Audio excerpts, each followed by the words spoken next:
Please stand.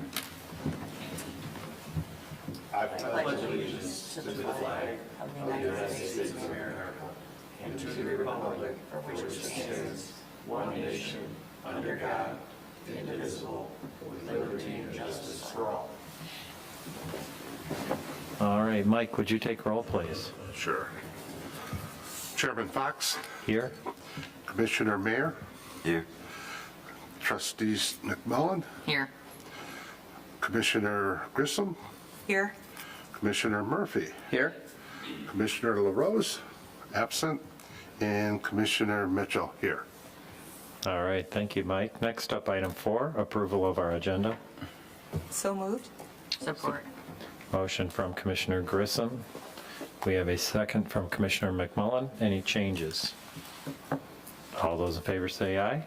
Aye. Opposed, nay. Motion carries. Next up, approval of meeting minutes. Make a motion to approve the meeting minutes of March 17th, 2022. Support.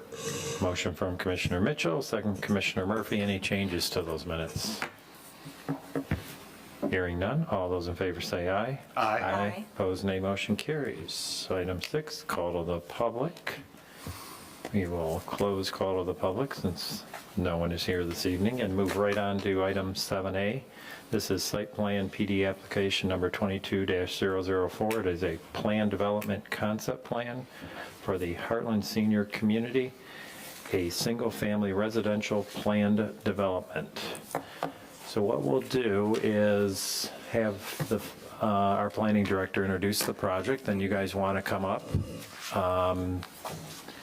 We'll have you add anything you'd like to after that. Then we're going to use the staff review letter. I assume you've seen it. Just kind of as an outline, it'll give us some talking points.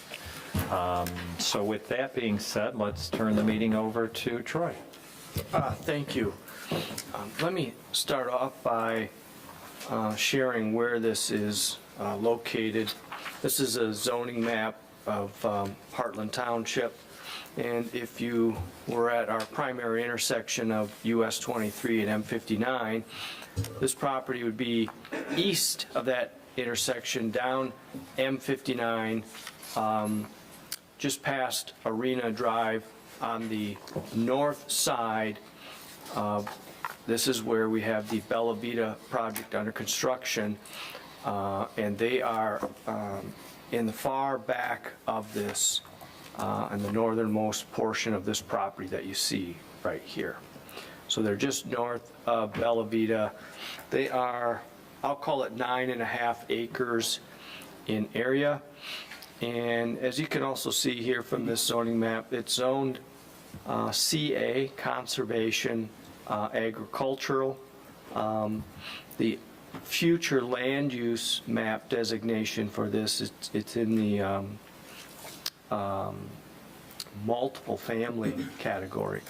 And the project that we have here is it's a residential planned development concept. Now, just to recap the process of a planned development, I think it helps if you think of it in simple forms as a 3-step process. The first part of that is a concept plan that is submitted to the Planning Commission and to the board for comments. There's no formal decision, it's just comments on the project. From that, the applicant will weigh those comments and decide, is this project worth moving forward with? If they elect to move forward, they'll have to take into account those comments that were made both at the Planning Commission as well as the Township Board. And then the next phase is the preliminary plan. And that does involve a lot more investment from the applicant to provide much more detailed plans. It'll involve a site plan as well as a detailed landscape plan, lighting plan, building elevations, and we'll have a pretty good grasp of what's all entailed at that stage. That will involve a public hearing, so we'll notice all properties within 300 feet of the proposed preliminary plan. and the Planning Commission will hold a public hearing, and they'll forward a recommendation to the Township Board. The Township Board will review the preliminary plan and make a decision. And then the last phase is called the final plan development, or final PD. And at that point, we're really done with looking at site plans. We'll start to look at the plan development agreement. We'll look at the master deed that will be part of this. We'll look at any easements or any other instruments that typically would have to be recorded. So it's really that middle stage that there's a lot of heavy lifting on the site plan. And then the final PD is, again, the Planning Commission would make a recommendation, and then the Township Board would actually make a final decision, and if it were approved, the property would actually be rezoned to planned development. So the actual zoning would change on the property. So that's the process. What I'd like to do is just talk quickly about the project itself, and I have up on the screen is the general site plan for this. Keep in mind that to the bottom of this screen, or just to the south of here, would be the Bellavita Site. Bellavita is a care facility, memory care facility that's under construction just to the south of this. So the drive in this location would connect directly to the Bellavita and would ultimately provide access all the way out to M59. So as you come from Bellavita into this site, they have their road network with a dead end here, as well as what they're showing is it almost connects to the west, which would be the Heartland Ice Arena / Bounce property. And then each of these units would be a single-family detached home that would be part of a condominium association where people would own their single-family home here. The applicant tends to design this more for retirees or semi-retiree type people, and they'll be able to explain what their market is more closely. But each of these homes has a similar layout where there's a courtyard in the side yard. I'm kind of hovering over unit 26, and so this area would almost be a courtyard. So the building becomes somewhat C-shaped around the courtyard. So they don't focus so much on a rear yard or front yard. They focus more on these side courtyards. And this is their proposal. And they are seeking plan development as the process to get that approved. And we can get into the more details of it a little later, but I'll leave it at that point and be happy to answer any questions or comments. All right, thank you, Troy. Well, guys, it's your turn. You get to introduce yourself first, and then anything you'd like to say about your project. When you're done, we'll kind of go through that staff review letter, as I mentioned. That'll give us some good talking points. So the floor is yours. Got it. My name is Khurram Beg with Beg Development. We're going to be doing this project with Epcon Communities. They're based out of Ohio and have done multiple projects around the country for 55 plus communities. And this the project that we are proposing in Heartland is basically we're catering towards the 55 plus market. They're going to be lock and leave type situations where it'll be taken care of by the association, the lawn, the outside stuff. And then we focus, as you can see, more on the side yard or the courtyards to the side. That provides a great living space. I think this.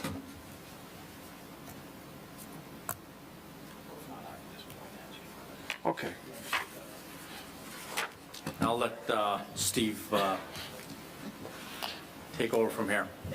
Hi, Steve Peck with Epcon Communities. I'll talk, go ahead and click it. This will be a little clunky, sorry, because of the clicker. So Epcon Communities is based in Ohio. We have corporate building operations in Columbus, or Ohio, Indiana, and Carolinas. And then all the other bubbles you see on there are built by franchisees.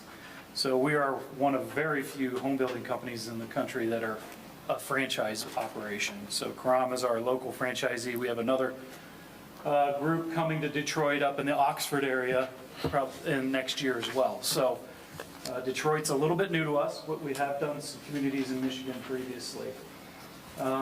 We've done over 400 communities and built over 30,000 houses. Go ahead and click. So what we offer is we don't necessarily have to age restrict, but we offer a lifestyle here where there's no mowing, no snow removal.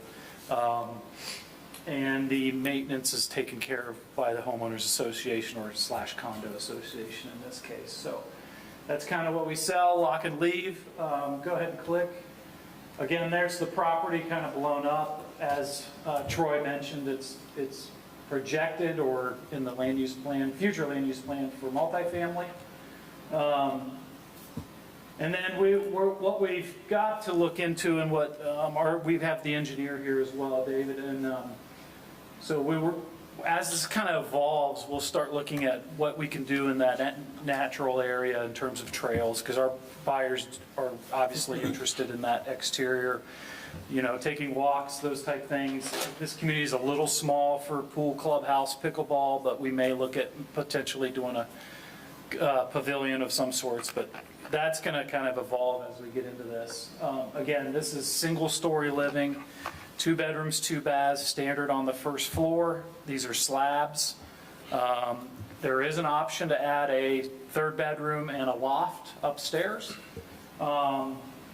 And with this product, again, our average buyer age for Midwest areas would probably be about 63, 64. In the southern United States, that gets a little older, 67, 68 average, and the reason for that is the snow removal tends to force that buyer into this type of living a little faster than, say, down south. So that's why there's probably that difference in the average age of our buyers. So again, with this, it's reduced traffic, no impact on schools, and we think it's a great fit for your community. I know there was one similar on the other side of the freeway, 23, that was done a few years ago. I don't know if they provide maintenance, but I know that it was kind of a 55-plus empty nester. It's done well. So here's a little click of the product. Again, we would be doing hardy plank or LP smart side. We don't do vinyl. We are an upscale product. And Troy mentioned the side courtyards. We live off the side of the house. And we generate our privacy from that. And that's kind of makes us unique from some of the 55-plus product you may see from Pulte or Orion or anybody else. So that makes us a little bit unique. Is there one more that shows kind of oh, that's the overall plan. Yeah, so really that's kind of high level, not to go too long.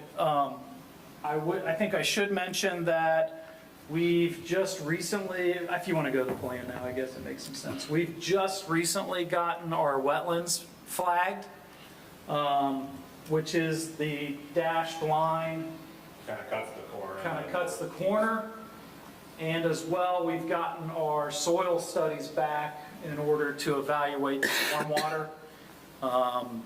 It's a little bit less than what it came in under with what you've seen. So when we did this, we estimated based on record data, basically sketched the line and based off of what was available on the internet. So we've actually had a wetland professional go out there and flag where the wetland is, and we've since surveyed that in, so that's been delineated. We've also had soil borings done for the stormwater detention basin, and kind of coming back that we will have favorable infiltration rates given the new Livingston County standards. So even now, so the basin may actually end up being smaller than what we're showing, and the wetlands are a little bit smaller than what we're showing now too. So So once that's kind of finalized, there may be 3 or 4 lots that we may pick up around that curve. So just want to be clear with that as you kind of consider your comments to us tonight, is this may become, that would put us at what, 34 lots? Yeah, 34 is kind of what it seems like it's maxing out at. That's still about 50% of the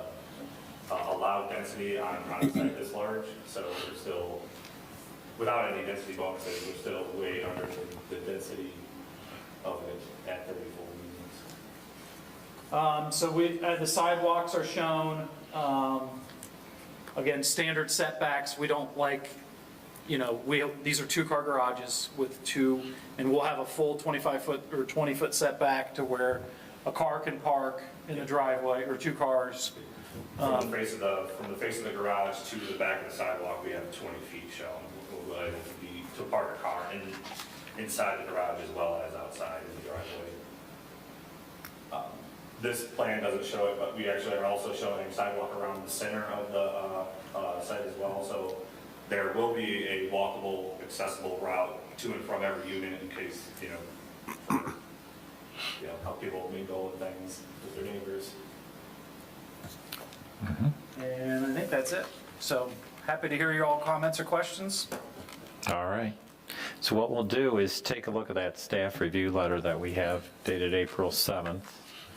And we can start on the staff review letter, page 2, or down in the lower corner, it would be packet page number 11.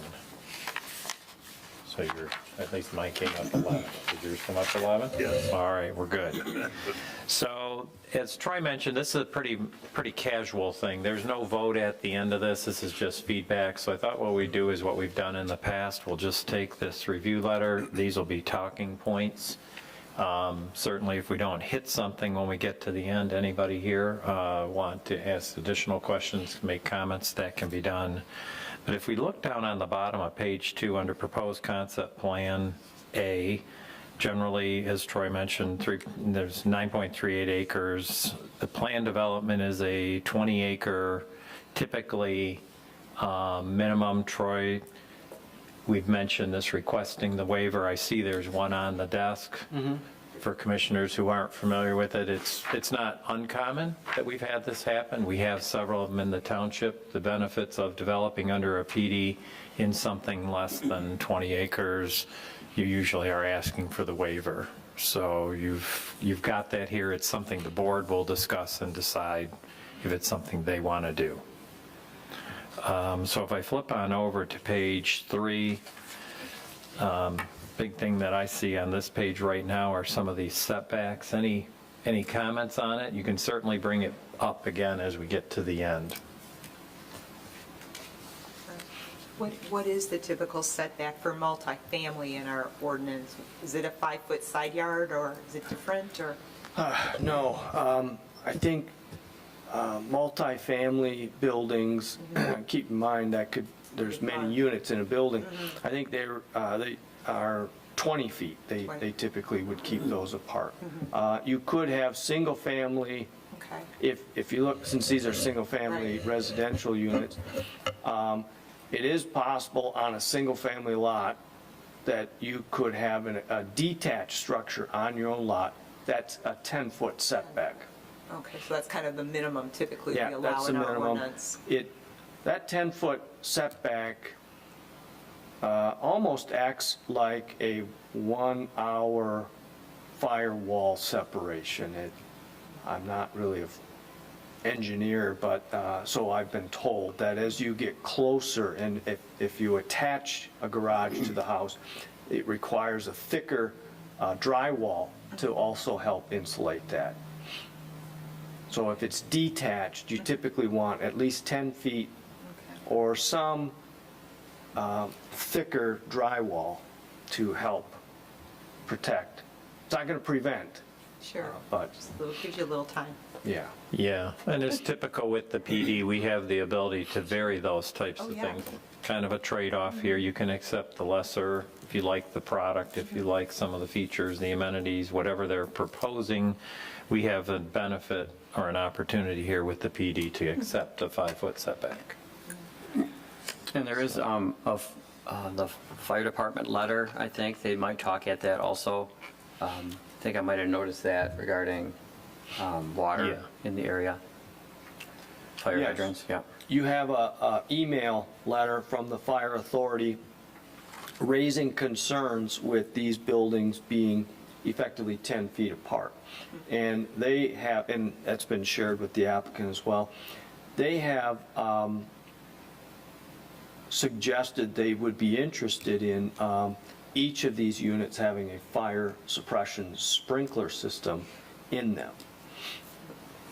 The fire marshal, the fire department The has. fire authority, yes. And have you had any continued conversations with the fire department on that? I have. That particular requirement is a little tricky because you're adding considerable expense. It's not like you're just saying, well, instead of vinyl, put a shaker side on it. You're talking some considerable expense to do that. I think they're open to ideas of building materials that are a little more fire retardant, a little higher quality in that case. But until they see exactly what they are, they wouldn't commit completely. And that James Hardy board product could be that right there in itself, and/or the drywall can be a 5/8 or a different fire material. Yeah, the Hardy's a cement-based siding product. I'm thinking on the inside too, I'm curious, yeah.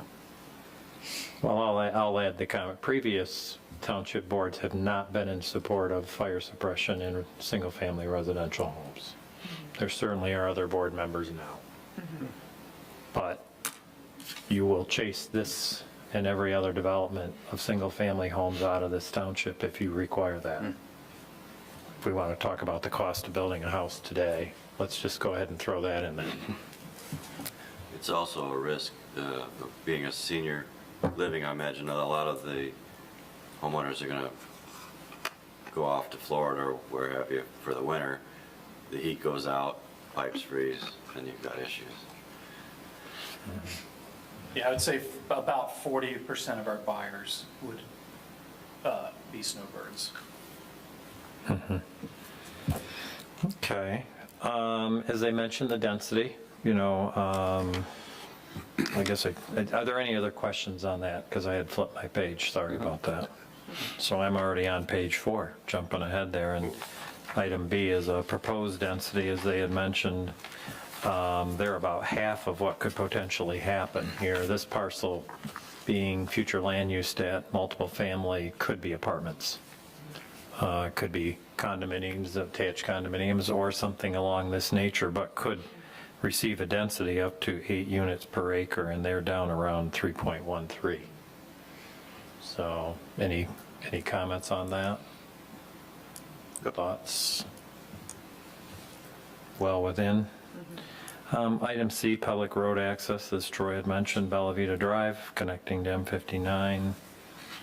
Pretty standard connection, something we would probably anticipate there. And if I recall, Bellavita Drive was built with the plans of something going back here. He originally was going to put a driveway in, if I recall. Yeah, this is, Bellavita, originally when they came in to build it, they were in a hurry to get in front of the planning commission. We talked with them about dedicating it as a private road. They didn't want to deal with it, so at that time, and then they came back to the planning commission later and I wouldn't say retrofitted, because the road was already built to the private road standards, but they essentially wanted to dedicate it to become a private road, which requires a process going to our planning commission and our board. So they've done that. It is a dedicated private road at this point. When it was constructed, it met those standards at that time. Okay. Comments on that? Item D, traffic generation, something. If I could back up to that, go to the fire marshal letter with consideration to add a second egress. Maybe we'll talk about that when we get there. Sure. Okay. Does that work for you? Sure, oh yeah. Okay, all completely, yeah. right, great. Traffic generation, you'll have to create something when we get to the next step. We've got some internal circulation comments. They had the 5-foot sidewalk. Any comments on anything there? Thoughts? So, yes, I would comment that for sure Heartland is a walkable community. And I like the idea that you have your sidewalks throughout and added to the inner area. Appreciate that. It looks like the sidewalk will go out to the front, to Bellavista. And inevitably, when we, well, I'm guessing it is, right? It does. It does. Just, there is nowhere, there's no sidewalk on Bellavita for it to connect to. Right.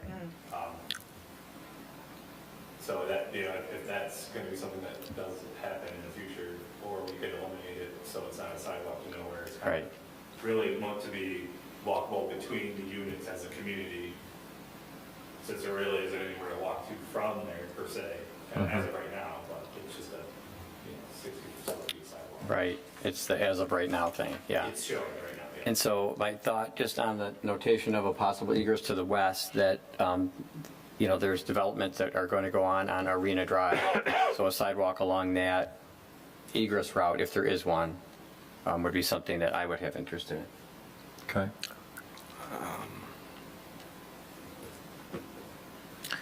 Any other questions or comments on that? If not, I am flipping to page 5 of the staff review letter. Utilities, as Troy mentioned, we have water and sewer there, which would certainly be required in a density of this nature. Item G, design details. But Troy, I don't know if they'll end up with really a quote pattern book per se, but certainly some detailed drawings of the exterior facades, the potentials of what these buildings are going to look like. You already have it almost in your brochures. Yeah. But that's what he's talking about. Basically, typical floor plans, elevations, architectural drawings. Yeah, and we usually get in when we get into all that stuff, you know, just what are they going to look like? What are the materials? What's your color palette? Those kinds of things. Okay. H, open space. You guys want to comment on that at all? If you, the other drawing is a little bit more up to date. This one? The other one, that, it shows. The color one? Yeah, that one. Oh, okay. Oh, the color one from the, No, I think you had it. Yeah, we did. All right. You had it, back up. Yeah, not that one's fine. Sorry. So if you look in the top northeast corner there, that the wetland, or I think it's called North Orr Creek that runs through the corner, kind of inherently provides quite a bit of open space. And as Steve mentioned, you know, as we further develop the design, we look into adding that as a walkable amenity in and around there. It is a little bit smaller now than it was before, but we should have no problem providing the 25%, I think it is, the total area of open space. Okay. Any comments on that? Questions? All right. Yep. And in the next phase, of that 25% open space, 10% of that has to be usable. So I'm concerned, I'm interested, let me put it that way, of Well, how you show that space. Having a pavilion or like a trail system, or a trail or something that we can dedicate as, you know, this is for the user, not, this isn't, you know, general open space. So we'll have to look into that a little bit more. Yeah, and just to detail, when you submit at the next level, should this go to the next level, a lot of times what we've seen is the site plan, the open space identified in green, the usable open space identified in another color, and the percentages of what they are. We'll have an open space plan. Exactly. Okay. Yep. I think that's what you're asking for. Yes. To see that. Landscaping, none required at this point. We have desires to have good-looking landscaping. Your buildings look nice, I imagine your landscaping well. Any comments on that? The landscape architect sitting at the end of the table.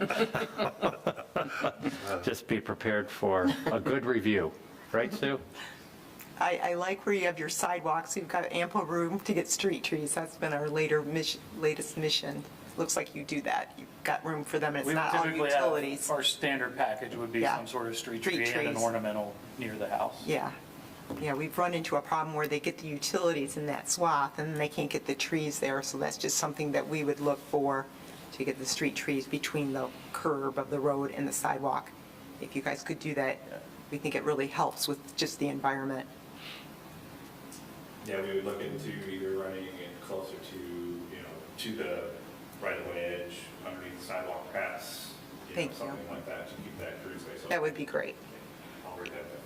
Okay, exterior lighting, just if you end up putting any in, would need to be on the next set of plans, whether there's street lights, those kinds of things, residential house lighting, I don't know, is that what you're looking for on that as much as? Well, just I street don't lighting? know what they're proposing, if they are proposing any exterior lighting. I'm guessing the residential units themselves will probably have some exterior lights on it.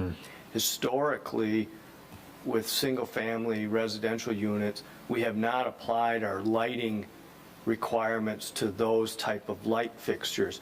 In a more commercial setting, all the lighting has to be down shielded, where the source of illumination is not directly visible. Here,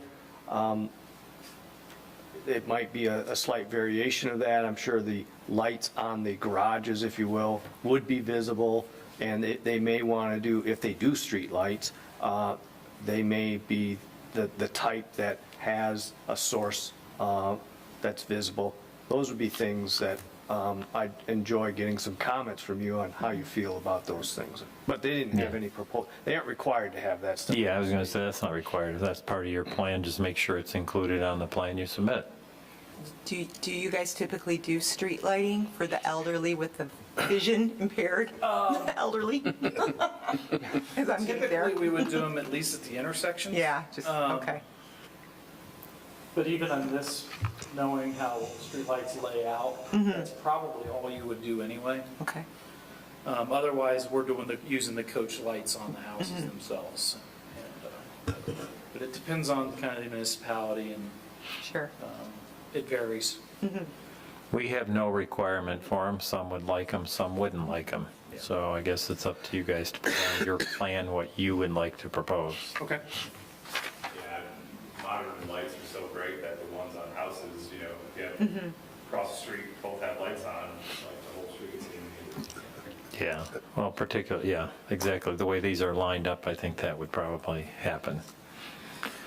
Recognizable benefits, you kind of touched on it on your letter here. You're just required to provide some recognizable benefits to the community for allowing this type of development to come in. So, looks like you're working on it. Yeah, I mean, our typical Yep. deal here is that this is the kind of housing that most communities need. Otherwise, the people that are in this community that need that single-story living or something happening physically have to go somewhere else. And we're a little bit of a luxury product, and but we think there is a benefit to the community. But those people that live here get to, can stay here and don't have to go to a different municipality that offers this stuff. DPW review letter, not much there at this point in time. We can touch, we've got the engineers, no real comments at this time. We do have the fire department's letter. Tom, you brought that up? I did, yeah, that was just pertaining to the secondary egress. Yeah, and I guess they would probably make that final determination. Well, they don't, no, Troy and I have had discussions on this. Yeah. So maybe I can help comment on that, and let me zoom out here. So this is an aerial of the property. There's no property lines on here, but the area we're talking about is right in here. And then this is the Bellavita facility to the south, and then this is the Heartland Ice Arena and Bounce Academy facility. The northernmost drive, the northernmost east-west drive, and I don't know exactly where that is on here, but if you presume it's in this location, and as it works to the west, you'll notice this is just all a row of parking over here.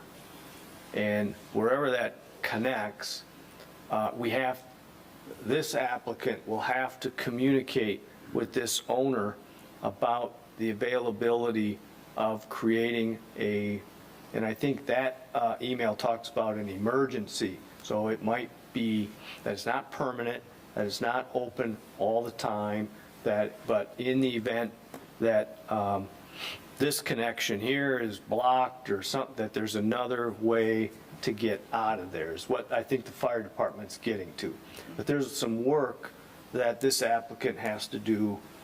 They got to talk with another property owner about connecting, and I don't think the fire department was talking about making it a permanent road that spilled out there where the users of this facility could also come this way. I think the fire department was thinking maybe could even be gated or something like that could be removed in the event of emergency. Where would can you put up the overall site plan? Yeah. Okay, so the road driveway out to the Bellavita is the main drive. So, It comes out about midway into the building.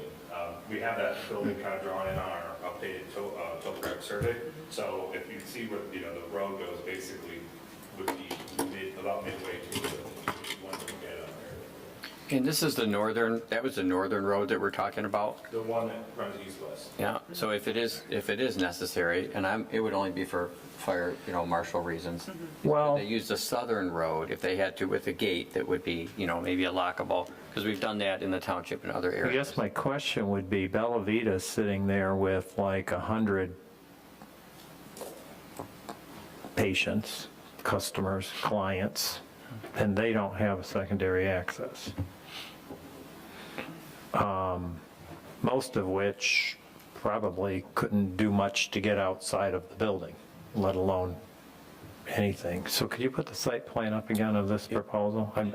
This is a question I want to just pose back to the fire department, because the only place that the secondary access is important is from that spot there to this intersection. Because at any point along this whole traversing all the way around here, if there was a blockage anywhere, you could go around the other way. So if there was a blockage here, I wish this pen was bright enough, but it's not. So if there's a blockage here over on this southerly drive at the far west end, anywhere, you just go around the circle the other way. So since Bellavita doesn't have a secondary access at 3 times the size of this, now we need a secondary access for the 60-foot drive with this elbow on it. So it's a question I'd like to just have with the fire department about that. And what about Arena Drive? Where's their secondary access? They don't have And one. that's a lot of people. Right. Right, guys? So don't we So- kind of benefit, I'm just, looked holistically for everyone? well, we do. Yeah. So I guess it's just a discussion we need to have with the fire department as to the necessity and the requirement, and the ice arena will have to probably wipe out several parking places to accomplish that, because you certainly can't have an emergency access and then have it a parking spot with cars parked in there. Right. So I have a concern about requiring it, but I don't know what, other than to voice my concern for requiring it. And I think we talked about that when we looked at the Arena Drive plan, didn't we? About maybe getting a secondary access for them as well, because if anybody's going to have maybe a problem, right, in the arena, whatever, So, to get out quick. I guess we just have to discuss it with the fire department. Yeah. Probably send Troy back for a conversation on that. So this is Arena Drive over here. And so then you've got at the very end of Arena, you have this facility, athletic facility. And then in this area right here, we have a site plan that was recently approved for 10 units, residential units. in this area. And of course, this property is under the same ownership, and depending on how this does, they may pursue something over here similar. So we could have residential on both sides of Arena Drive. And is that what you were talking about? Yeah, I'm just looking at the big picture for everybody involved, you know, and something, maybe the fire department can come up with some scenarios that everybody wins. Yeah. Okay. I don't think it would be much of an expense to the developer based on the current layout, because you have a dead end that basically dead ends into their parking lot now anyways. Yeah, So it's just a matter of, I know one of the other developments had a cattle gate with a padlock on it. We have So it's those. basically the expense of a cattle gate and with a padlock, and the fire marshal would just cut the lock to get in from that side. The biggest issue would probably be getting permission from your neighbor to lose their 3 or 4 spots. Yeah. That's it. If they're up against, say, the park requirements and they're, you know, they need those spots. and Right. They fights on it, and you'd really be at the mercy of anybody getting, they would have to give it, basically anybody permission to have secondary access, no matter what the development was, because of the nature of the Right, and, situation. yeah, and that's my point. If that's the death blow to this project, I wouldn't be willing to Oh, fall on the right. sword, No. Right. is what I'm saying. Right. Because of the examples I just gave you of why I wouldn't be willing to do that. Certainly, anytime we can interconnect properties, and I would agree with Jim, the cost of doing that, I mean, we allow our fire trucks to travel on even an unpaved surface, not that you want one for that tiny little bit. But if it's built to hold the trucks, everything's fine and dandy. But if the ice arena isn't interested in giving up the parking, because they do have concerns, remember, we've talked about the parking on Arena Drive on their big events. On this plan here, our easement actually does extend all the way to the property boundary, so we are technically providing, you know, access to our property boundary, which is, there's no agreement, reciprocal agreement that people can use that, or the fire department can use that, or eliminate the spaces or whatever to make it efficient. We run into this on, you probably run into every community you go to. We run into this on every neighboring parcel that we try and accomplish this on. Half the time it works, half the time it doesn't. Especially given the nature of the land division, it was a larger parcel, and now our piece is sort of, you know, landlocked outside of having that Bellavita Road. So Right. it's kind of a circumstance that we didn't create. Well, if- Any developer would have to overcome. Right. If Bellavita had the second access, then there could be a whole nother discussion, but we didn't require it there. Right. So, and they have the same neighbors.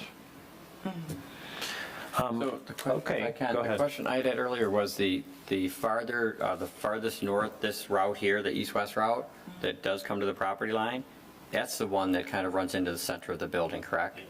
Is there a reason that you would favor that one if it had to go in compared to the southern, No, which would just be through open parking area? no, they essentially both end at our property line, our west property line, so.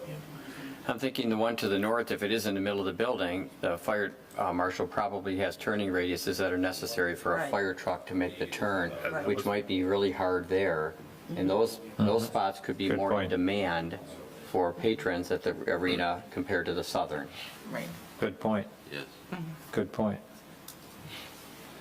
So, okay, overall, any more comments for him? We all have to make our typical statement. You kind of like the project, Right. those types of things. Let me just ask a question. So we started this talking about the waiver for the PUD, that typically PUDs are 20 acres or more, and I know we've done this in the past, smaller. Do you know why, Troy, we have that in our ordinance that says it should be at least 20 acres? Is there some advantage and reason why we even have that Oh. rule? I can't comment specifically why in this case. What I can comment is on generally. I wasn't here at the time this ordinance was drafted, and I have no historical knowledge as to No. what that discussion was. But just generally speaking, when you have a planned development, there's a lot of benefits for a development project. Basically, you're taking all of your regular zoning regulations and tossing them out the window. Right. And you're kind of waiving a lot of your normal standards to apply to a project you might not otherwise get. So, there's some trade-offs. You wouldn't otherwise get this project but for waiving a lot of those Sure. standards. So you're getting something in return for doing that. Right. But you also don't want to run the risk of every lot, Go ahead. single-family home, saying, well, can I be a PD? Okay. So that I can have my house not comply with other standards, or, Okay. so you want to put some kind of parameters that you're not doing this for every Okay. home or single one business. You're doing this for some development that you would be getting some benefit to having that development in your community. Does that make sense? Yeah, it helps. I was just trying to understand why 20, I couldn't see, your reasoning sounds just as good as the, 20 acre or more, so I was just trying to understand it. And like you said, the board's going to decide anyway. I was just curious. Yeah, well, but they listen. Yeah. We're here for good feeder network. Yeah. So, okay, we can do it randomly. Everybody needs to make a comment in your overall opinions of the project, and if you don't, then I'll call on you. Yep. I have a question. Oh, absolutely. All the way back to when we started with the setbacks, the side setbacks. They are proposing a 5-foot side setback. Right. And what are the requirements currently? So in the CA district, which this is zoned, the normal side yard setbacks would be 15 feet. That would be, CA would require 2-acre minimum lot size, 200 foot of lot width, 15-foot side yard 15-foot side setback. And the high density setback? So in a multifamily, the future land use depicts this in multifamily. So if somebody were to rezone this to multifamily, then typically you require 20 feet between buildings. I can't recall it's probably something similar, 15 to 20 feet would be a side yard setback for a multiple family building. Okay. I don't know if there's a side yard setback for a single family home in the multiple family category, but. You have a high density residential zone, and I believe that's like 10 or something like that, so. Yeah. So when I started doing this layout, I kind of started with your high density residential zone because that's actually kind of more what it's closer to instead of family. So I kind of worked backwards with our building footprint to what we have now from that. All right, so further down, this is the Heartland Deerfield Fire Authority has provided comments on this topic in their email communication. But I'm only seeing comments about the second egress. And I know we talked earlier about firewalls and spread of fire from building to building being a concern. And I'm not seeing how the fire department has addressed that in their email. But it just, whatever the fire department approves is good by me. I'm just bringing this up because if they do have an issue, it's kind of hinting at they might have an issue with the 5-foot side setback because of fire codes. But they're not really addressing what their issue is. I would just put caution to it that be looked into prior to putting any more time invested into the civil drawings to get their full blessing on that setback. Because if you go and put all that time and effort into the civil drawings and then approach the fire department with that, you might have to work backwards and lose a lot of time and money and effort on that. Well, I think that's what spurred Troy's conversation with them, because your conversation came after the letter. Yeah, and this is that email, it's this part right here that talks about the sprinkled and have hydrants in there. So that's what they're referencing, is Okay. a fire suppression sprinkler system in the residential structures. Okay. And looking at it from the developer's point, and we've discussed that might not be the most practical solution. You may have further discussions with them on, hey, what other kind of things can we do to accomplish this setback that we're looking for, as far as fire-rated walls? Sure, yeah, we've had some discussions about approaching them to discuss building. Yeah. I'm sure once you get into the architectural design stage, your architect could work with you on UL-rated walls and what components of those walls will work in a UL-rated wall in order to get those buildings to where you want them. Do you do a lot of 5-foot setbacks? We do them all everywhere. Do you? In Texas, they're even less. We do 3. Well, I'm trying to remember what Mayberry is. I'm thinking Mayberry's 5-10 foot I think it's 5. In the, in the Pleasant Valley to 59 development. there's definitely solutions, because even in the commercial world where you have the buildings adjacent to each other with 3-hour firewalls even, with 0 clearance, so. Yep, Yeah, you guys probably got a good idea what you're going to need to do. yeah, sure. Does that cover it, Jim? Yeah, Yeah. and then entry features. Do you have anything planned for entry features as far as? There'll probably be something right there where the mouse is, a column or two, maybe some sort of signage there, but it's not going to be waterfalls and, it's going to be somewhat, because we're off the road, Yeah. it's not going to be, something that's magnificent, or something you would see with like a 100-lot community, but we will have some landscaping there and something small there. The We fronts, saw a monument sign on the next go around. Yeah, the front setback, it mentions 15 feet, but I heard something tossed around about 20 feet from sidewalk to building. So the right-of-way is the full private road or even most county road right-of-way width of 66 feet. So to be able to park a car and also not have a 20-foot setback, but we decided to shift the sidewalk in 5 feet from the right-of-way in, so the sidewalk to the garage is 20 feet, but the front setback from the property line or from the easement, the road easement, is 15 feet. If that makes sense. So the sidewalk is a couple feet into the The road right-of-way. right-of-way. So the 20 feet he's referencing is not from the right-of-way line, but it's from the sidewalk. Right.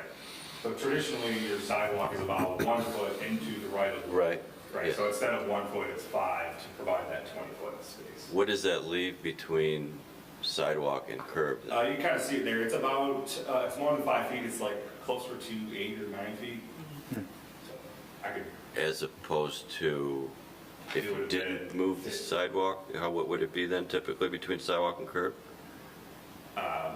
do probably 5 feet. 12 or 13. Yeah, 12 or 13, but we still, as Sue mentioned, we still have enough green belt between the road and the sidewalk for street trees, things like that. So kind of balancing the spatial requirements with the road right-of-way being so wide. So typically between curb and sidewalk, you have 12 to 13. So you're moving the sidewalk 5 feet closer to the curb, so now, 6 or 7 or 8 feet, something like that. It's more than 5 feet, it's enough to plant street trees. okay. Good? Oh, perfect. So Tom, you're first. So I think it was a good discussion. I think that there were several good points brought up. It's a nice looking product, and if you feel there's a demand, it would be great. Really, it's a good looking product. I like the layout. Interested in what it would look like to come, in the next phases. Yeah, I'm in favor of everything I'm seeing right now, yeah. Okay. Who wants to go next? Mike? Yeah, I'll definitely go. Yes, I'm very supportive of your plan, and I am envisioning this to be similar to Fiddler's Cove, type of thing, which sold out very, very quickly. So obviously there's a demand in this community for your type of product that you're offering. And by the pictures, your homes look very nice. And so I have no reason to object to it. Okay. Anybody else down here? I have the same comments. Parking, when, when family comes over and they got the 2 spots in the driveway, which works well, can they park in the street or what are they doing? Yeah, between driveways, this is a 28-foot wide. Yes. So they can So park there on the will be street? some on the street as Okay, well. cool. All righty. We could demonstrate that too, as well, as far as, showing a car, and enough room for a car to pass through to, come up with a total number of parking available within, say, the garage or within the driveway and also in the street. If that- I know you've got many communities, I just want to make sure. In one community, a while ago, they said, oh, they don't really have anybody come over, remember that? We don't have any spots for them, I'm like, what? Yeah, our residents don't have visitors. Yeah, it was not. Really? Like, what? Really? Well, they're old. If that becomes a concern for residents, you might have an opportunity to put some on the northeast corner there where the radius in the street is. Yeah, depending on where that wetland line Yeah, shows well, up. depending on where we that could have wetland some is, you guest could add parking maybe if 5 Yeah. or 6 side-by-side parking there. Yeah, only if needed. We don't want more payment, I just was Yeah. curious. No. Lisa, they get Yeah. in the road and park. Yeah. When they're that tight. It is the minimum width for a private road, so. Good. Okay. Jim, any comments you can offer and Love the support? floor plan, and I love the fact that it's a proven product. That says a lot, that it's a proven product. Great. Summer? No, I like it too. Looking at all the floor plans and everything. And then, I'm just curious, the number 10 spot that you had, the community, it looked more up north. Where is that located? That's just projects that have been built in the state. Okay. And depending on their age, we started in 1986, and most of what really made us popular is the pinwheel attached quads that were all the 4 garages were attached, and that's probably what's in Michigan today. I don't know that our detached product's been done up here, since we've kind of shifted towards the detached in the rest of the country. Okay. I like the project. I like the product. I think there's a need for it. It's a little different than what we have to offer right now. And we've heard enough about our aging community and those that don't want to leave the community, but there's no place to live. So I think, as Mike mentioned, we had Fiddler's Grove. It's close but different than this. And I don't know how fast that thing sold out, in a similar price range to what I'm guessing these are in, and it was gone overnight. So I support it. I think there's a market for it. Yeah, on that note, the side terrace or patio area, I think is really nice. I think that seems very private. Never seen that before. And I think that if this is a product, is this a product you have somewhere, this same one? We have 90 active communities going across the country right now, so when we come back, we'll have drone photos and more details on what those courtyards look like. So we'll have aerials and drone photos so that you'll get a true sense of what that looks like. Yeah. Yeah, I don't mean to be labor back into it, but yeah. Yeah. Okay. Did you have something, Summer? You good? No, when you mentioned that, I would be curious at the oldest community like this one that you have, seeing some of the photos as well. Okay, Yeah. yeah, we have lots of photography. Perfect. I think, unless you have some questions for us, we've, I hope, given you what you're looking for tonight. I think we have our marching orders. I would like one thing,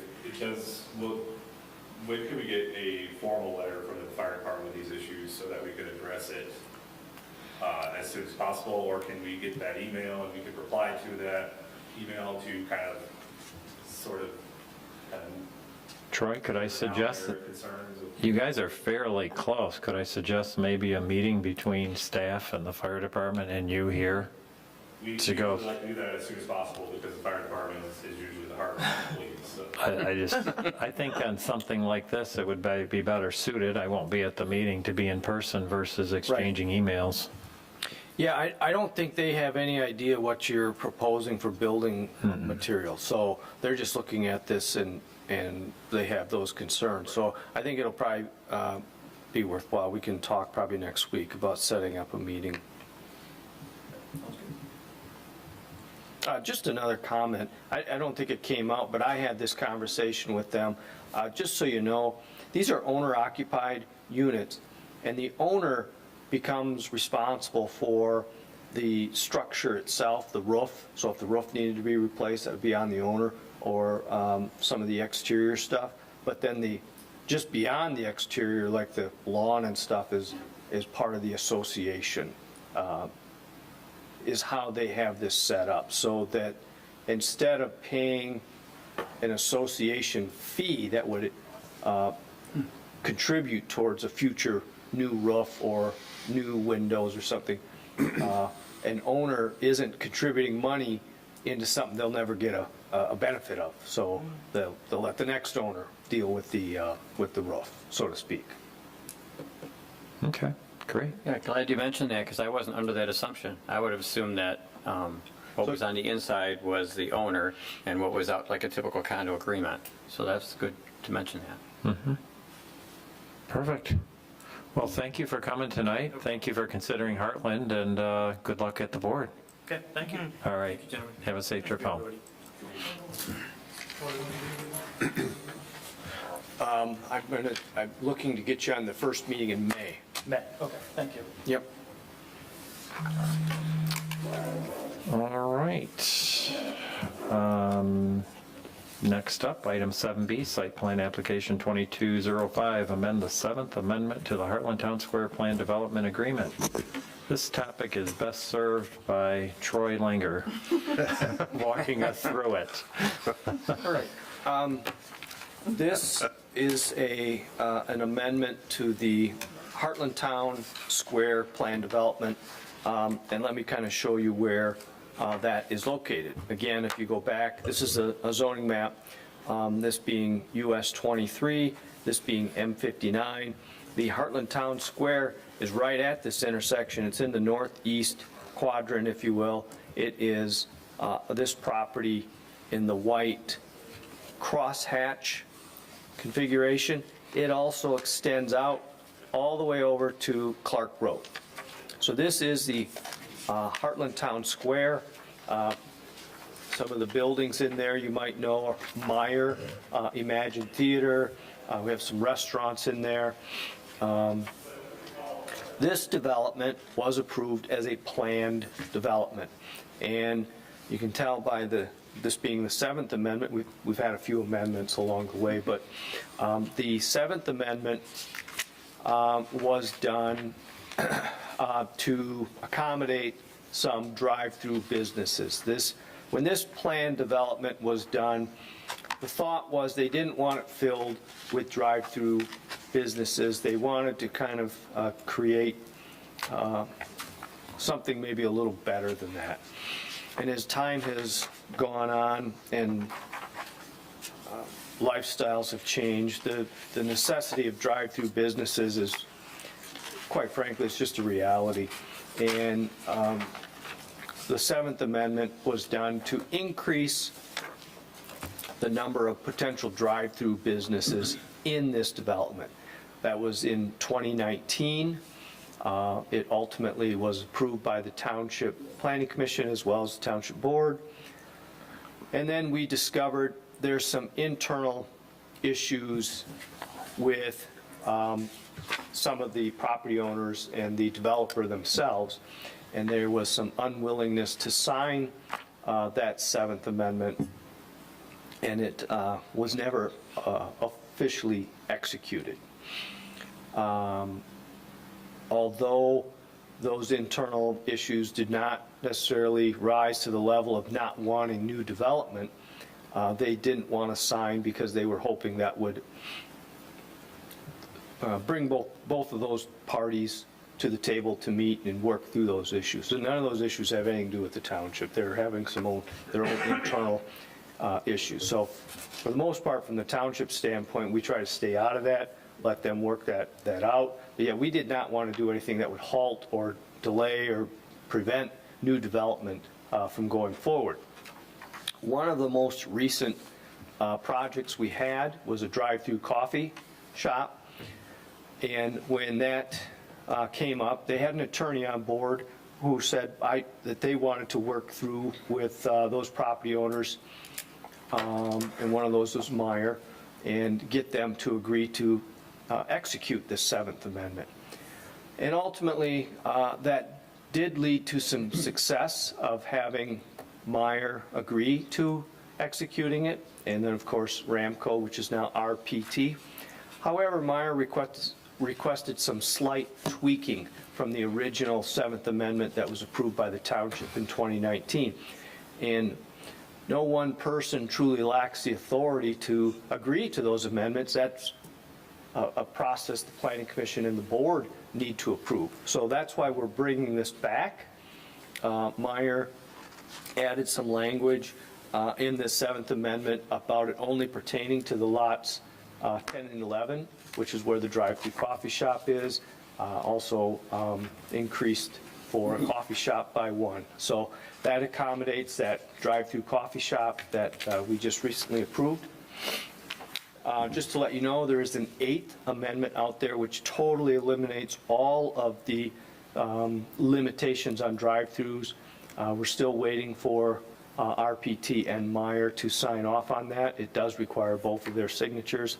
We're hoping that at some point those two will reach a conclusion and we'll be able to sign off on that. But in the interim, we're ratifying effectively a new version of the Seventh Amendment. And I'd be happy to answer any questions. And I'm thinking we're going to ask questions. I'm not going to do the review letter because there's just a tremendous amount of history here if you read it prior to the meeting. So if you have any questions, now would be the time to ask Troy, or any conversations you'd like to have on it. As he mentioned, someday, hopefully, the 8th Amendment will come. Yeah, and we've included the 8th Amendment there so you can see it. Take a look at it. So Troy, is how it works. So Meyer has their property, and RPT, which was previously Ramco, has the balance of unsold. Is that how this? Now, when this PD was set up, it required Meyer to sign off on it. So it really didn't have anything to do with Meyer just being a property owner in there. The PD itself says in order to do any amendments, it requires Ramco and Meyer to sign off on it. And know that Ramco's the one that put the PD together, and they probably, Meyer used it, however, to get to the end of the deal. The issues they're having has to do with the visibility of signs, and Meyer would like some changes to some signs to make them more visible. And Ramco has indicated there's considerable cost to doing that, and feels if we can get more development in here to generate some money, maybe they can have those conversations down the road. So, if that helps. So again, it's not really an issue the township has. I don't know what needs to be done to the signs because I have not seen a proposal that Meyer says this is what we want. No, other than I would say we already approved a new sign at Heartland Road in 59 for the development, and that one's even in a sticking point, and they drew it. It was their sign, not our sign. As a matter of fact, it stuck up in the air from the east, and I remember Sue making the comment, what's that going to look like if you're coming westbound? Do you recall that sign there? It's quite high, and those two parties they drew it, and they can't even agree on it. And we have nothing to do with it. We approved what they asked for, and now they can't figure out how they're going to pay for it. So Troy, in essence, the amended Seventh Amendment pretty much takes care of the properties that now exist in the Heartland Town Square. It will take care of the most recent approval of the coffee shop that we did. Correct, that's what I mean. Okay. But that's it. So, any other drive-through businesses that come forth, that this would not accommodate them. Correct, okay. Being a new guy on the block, you're probably like, huh? Did you follow all that? No. Okay. You're on 7 amendments I did not read up on, so. They came pretty fast and furious there for a few years, always proposed by them. Do we have any questions for Troy? Basically, it's the previous Seventh Amendment, not taking care of it on all the properties, just taking care of the existing tenants in the development, because that's all the two parties can agree to. Is that the Cliff Note version? Yeah, that's as much as Meyer would sign off. They And- did not want to further it any beyond. And the Starbucks development is more comfortable if it's in writing, that they can have their drive-through, even though Meyer has said, we don't care, you can have your drive-through. Yes. They just want it in writing. Yeah. This is where this whole thing is. So we're just trying to do what the parties themselves can agree to do, at least as of today. Right. Sound I don't think we're right? giving anything more to them, so, No. yeah, it's not like by us agreeing, it's affecting anything that affects us. No? No. 'Cause the Eighth They'll be Amendment, coming back again, maybe a little sooner. yeah, the Eighth Amendment When the eighth. would eliminate Yeah, the restriction. a cap on how many drive-through businesses. Right. You could have, the rest of the development Yeah. would be drive-through businesses. Exactly. They haven't executed that at this point. So if you're all good with that, basically approving everything we've already approved, but nothing more, Yeah. you would be in favor of the motion that is on the top of the staff review letter dated April 7th, 2022. And there's no Michelle, and it's only 2 lines, so I'm ready to read it. Our reader's not here, right? So I make a motion, I move to approve amended language of the 7th Amendment to the Heartland Town Square Plan Development Agreement as outlined in the staff memorandum dated April 7th, 2022. Support. Okay. I'm I'm like, you're good. That's it. I was going to say, did you say April 10th? April 7th, 7th, 2022. Okay. I don't know what I said. All right. 7th. Support. All right, motion from Commissioner Grissom, second from Commissioner Mitchell. Any further discussion on this item? All those in favor say aye. Aye. Aye. Opposed, nay. Motion carries. Thank you. No public is here this evening, so we will move right on to planners report. Troy? I have nothing tonight. All righty. Committee comments, anything anybody needs to add to the group tonight? We are working on the landscape ordinance. That's made quite a bit of progress, the ordinance review committee. So we're getting close to having a draft to bring to the planning commission. I think probably a work session might be more appropriate. We'll sit at the table there in a little more casual environment. Perfect. Anybody else? Anything? No? We need a motion to adjourn, please. So moved. Support. Mitchell and Murphy. All those in favor say aye. Aye. Aye. Opposed, nay. Motion carries. Thank you, and have a good evening. We missed it by 15 minutes. Yeah. Well, we didn't have to.